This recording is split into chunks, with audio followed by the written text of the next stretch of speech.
सात संगत जी, राधा स्वामी। आज की साखी नाम की कमाई के लिए हृदय की पवित्रता से संबंधित है।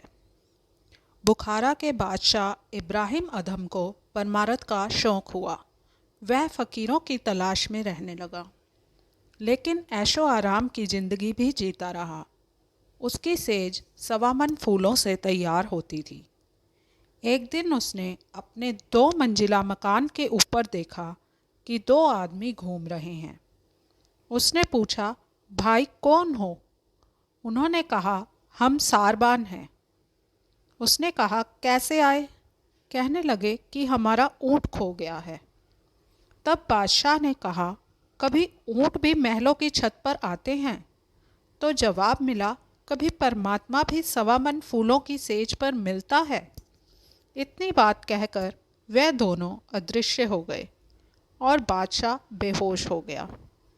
जब उसे होश आया तो उसकी सोच ने पलटा खाया और वह परमात्मा की तलाश में अपने मुल्क के फ़कीरों के पास जाने लगा। लेकिन तसल्ली ना हुई। हिंदुस्तान में आया, बहुत ढूंढा, लेकिन फिर भी तसल्ली ना हुई। आखिर वह काशी जा पहुंचा। कबीर साहिब के आगे विनती की कि मुझे शागिर्द बना लो। कबीर साहिब ने कहा कि तू बादशाह, मैं एक गरीब जुलाहा, तेरा मेरा गुजारा कैसे होगा?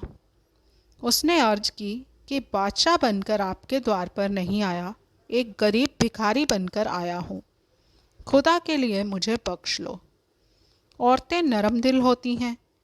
माता लोई, जो कि कबीर साहिब की पत्नी थी, उन्होंने सिफारिश की तो कबीर साहिब ने उसे रख लिया। बादशाह जुलाहे के घर नलियां बटने और ताना तनने का काम करने लगा। 6 साल गुजर गए। एक दिन माता लोई ने कबीर साहिब से अर्ज की कि यह बादशाह और हम गरीब जुलाहे, जो हम खाते हैं वही खाकर यह चुप रहता है, इसको कुछ दो। कबीर साहिब ने कहा कि अभी इसका हृदय निर्मल नहीं हुआ। तो माता लोई ने कहा, जी इसकी क्या परख है? रूखी सूखी खाकर वह हमारी सेवा करता है, हुक्म मानने से इनकार नहीं करता, इसका हृदय कैसे निर्मल नहीं? तो कबीर साहिब कहने लगे, अच्छा ऐसा करो, घर का कूड़ा करकट लेकर छत पर चढ़ जाओ, मैं इसको बाहर भेजता हूँ। जब यह जाने लगे तो इसके सिर पर डाल देना और पीछे हटकर कान लगाकर सुनना कि क्या कहता है।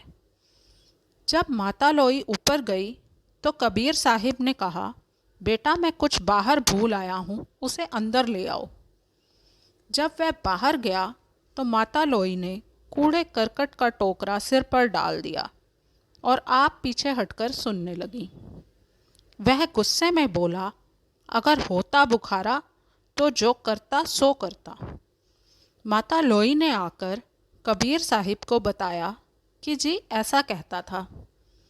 तो कबीर साहिब ने कहा कि मैंने जो तुझसे कहा था कि अभी हृदय निर्मल नहीं हुआ, नाम के काबिल नहीं हुआ है। इसी तरह 6 साल और बीत गए। एक दिन कबीर साहिब ने कहा कि अब बर्तन तैयार है। माता लोई ने कहा कि जी मुझे तो कोई फ़र्क दिखाई नहीं देता, जैसे पहले था वैसा ही अब है। कबीर साहिब के घर साधु महात्मा आते रहते थे। कई बार ऐसा मौका आता कि खाने पीने को कुछ नहीं होता था तो चने खाकर ही सो जाना पड़ता था। माता लोई ने कहा कि जिस तरह वह पहले हमारे हुक्म से इनकार नहीं करता था, अब भी उसी तरह है। जो कुछ हम देते हैं वही खा लेता है। कबीर साहिब ने कहा कि अगर तू फ़र्क देखना चाहती है तो पहले तो घर का कूड़ा करकट लेके गई थी, अब और गंदगी बदबू वाली सड़ी गली चीज़ें इकट्ठी करके ले जा। जब गली से निकले तो इसके सिर पर डाल देना। माता लोई ने ऐसा ही किया। जब बादशाह बाहर निकला तो माता लोई ने वह जो इकट्ठी की हुई गंदगी थी उसके सिर पर डाल दी। बादशाह हंसा, खुश हुआ, उसका मुंह लाल हो गया और कहने लगा, शाबाश डालने वाले, तेरा भला हो। यह मन अहंकारी था, इसका यही इलाज था। माता लोई ने आकर कबीर साहिब को बताया कि जी अब तो ऐसे कहता था। तो कबीर साहिब ने कहा, मैं जो तुझसे कहता था कि अब कोई कसर बाकी नहीं है। कबीर साहिब जैसा संत सतगुरु, बादशाह बुखारा जैसा शिष्य, फिर और क्या चाहिए था। जैसे ही कबीर साहिब ने उसे नाम दिया, उसकी रूह ऊपर चढ़ गई।